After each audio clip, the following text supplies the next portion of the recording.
J'ai le plaisir d'accueillir David Zopetti. Bienvenue. Bonjour. À Genève. Il y a quelques jours que vous êtes là même. Oui, je suis encore un peu sous le décalage horaire. Sous le décalage horaire des 6 heures.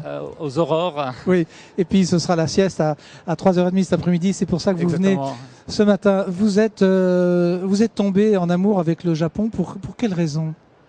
Écoutez, ça a commencé lorsque j'étais collégien, au collège Calvin à Genève. Et je suis tombé par hasard sur un livre qui s'appelait Apprendre le japonais en autodidacte.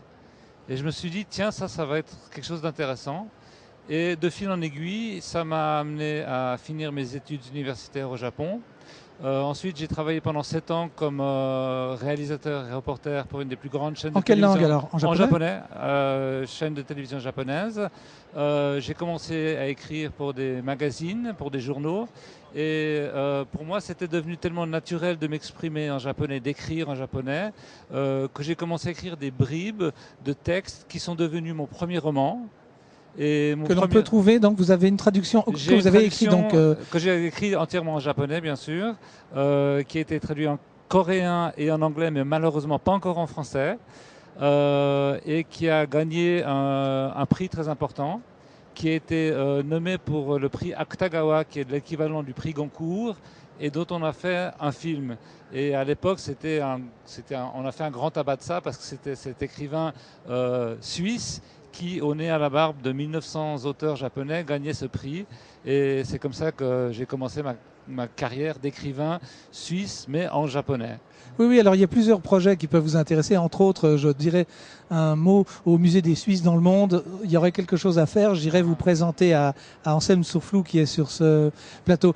Ça vous fait quel effet d'écrire dans une autre langue? C'est toujours une question mystérieuse. Écoutez, je suis arrivé à un stade dans ma vie, ça fait maintenant, c'est la 29e année que je vis au Japon. Ça fait depuis 1983 que je baigne dans le japonais. Je dois dire que ce n'est plus une langue étrangère pour moi. Vous êtes comme George Baumgartner pour la télévision suisse. Oui. Donc c'est vraiment... et en fait, vous êtes nipponisé? On peut dire, je n'estime pas que je suis un japonais. On ne devient jamais japonais. On devient japonais et je tiens à garder mes racines suisses. Mais ma langue d'expression, c'est le japonais. Et le japonais n'est plus pour moi une langue étrangère. C'est ma langue d'adoption. C'est-à-dire que quand vous allez à l'administration, vous lisez les caractères, les kanji, sans souci, ça vous vient comme ça. Bien sûr. Ouais. Bon, alors si on pense aux adeptes de Minano Nihongo, qui est la grammaire japonaise classique, on sait que c'est un dur labeur. Quel est votre univers fantasmagorique dans ce que vous écrivez et pour lequel vous avez eu un prix?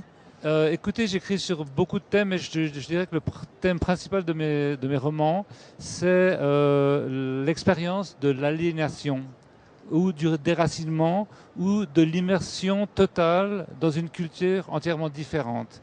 Et une expérience qui est à la fois déstabilisante, parce qu'on est plongé dans un univers qui est totalement différent, mais en même temps qui est extrêmement positif dans le sens où il nous amène à réfléchir sur soi-même, à réfléchir sur son identité, à réfléchir sur ses origines. Et je le fais parfois, c'est des étrangers qui vivent au Japon, qui vivent des expériences au Japon, et parfois c'est des Japonais qui sont propulsés, par exemple à Toronto, au Canada, ou dans d'autres situations comme ça. Donc c'est une des thématiques que je poursuis.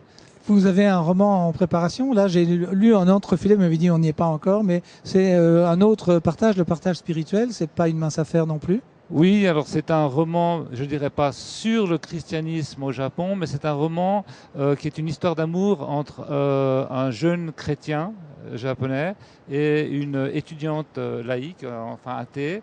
On voit comment, par le biais de cette relation, cette jeune fille découvre le message chrétien, découvre la foi, sans du tout tomber dans le prosélytisme, c'est pas du tout le but du roman, et découvre aussi une communauté chrétienne qui au Japon est fortement minoritaire, parce qu'il y a moins de 1% de Japonais qui sont chrétiens.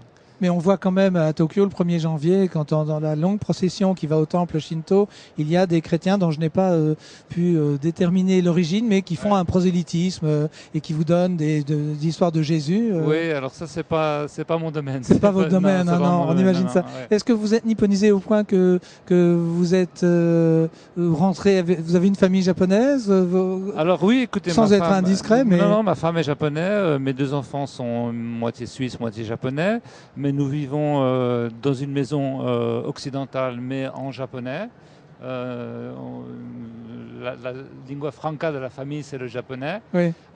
J'écris mon journal intime quotidiennement en japonais parce que ça va plus vite pour moi. Et je suis arrivé au stade, et ça m'inquiète un peu parce que j'ai une intervention au stand du Japon dans 2 jours, où la maîtrise que j'ai atteint en japonais s'est fait malheureusement au détriment des langues dans lesquelles j'ai grandi, le français, l'anglais, l'allemand, l'italien. Et ça me prend vraiment quelques jours à Genève avant que j'arrive à m'exprimer de manière plus ou moins cohérente en français. On fera une traduction, un sous-titrage pour votre interview. On arrive déjà au bout de cette interview. On va dédier cette émission à Benjamin et Jennifer. Ils vont se reconnaître puisqu'ils nous regardent depuis Saitama, la province qui Bonjour, est au Benjamin et nord-ouest. Jennifer. C'est gentil. Merci. Et puis alors peut-être qu'on se rencontrera à Tokyo cet été. J'espère, oui, avec bon, plaisir. Et puis je ramènerai un petit reportage alors. Merci David Zopetti. Vous êtes réflexologiste et novelliste, c'est-à-dire romancier. Merci beaucoup. Merci. Merci.